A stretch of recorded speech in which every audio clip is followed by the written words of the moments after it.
حضرت تاریخ میں ہم دیکھتے ہیں کہ کچھ ایسے واقعات ڈاکیومنٹڈ ہیں کہ پیر جعلی تھا لیکن مرید اس کے اصلی تھے، اور انہوں نے ٹوٹ کے اپنے پیر سے محبت کی اور منزل پا گئے.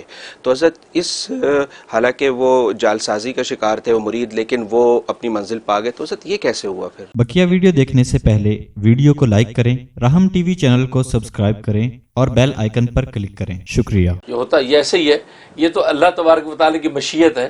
یہ ایسے ہی کہ ایک ڈرائیور ہے، ایک غیر مسلم ڈرائیور ہے، لیکن پیچھے ولیوں کی پوری ٹیم بیٹھی ہے بس میں، لیکن ان کو منزل پہ پہنچا دیا اس نے. اچھا. لیکن وہ جو ہے وہ غیر مسلم ڈرائیور نے یا غیر مسلم پائلٹ نے آپ کو حج عمرے کے لیے مکے پہنچا دیا ہے، خود بیچارہ مکے پہنچ کر بھی کسی کام کا نہیں کیونکہ غیر مسلم ہے.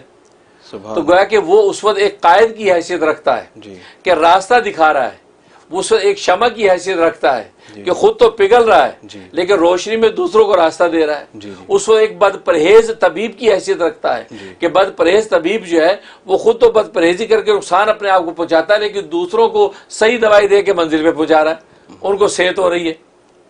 تو اسی طریقے سے ایسا پیر و مرشد جو بظاہر جعلی بن کے بیٹھ گیا لیکن کوئی مخلص اگر اس کے دامن میں آ گیا تو اپنے اخلاص کی وجہ سے، کیونکہ اصل میں فیضان اللہ کی طرف سے آتا ہے اور وہ جو پیر و مرشد ہوتا ہے وہ ذریعہ بنتا ہے، اس کے ذریعے سے اللہ دیتے ہیں.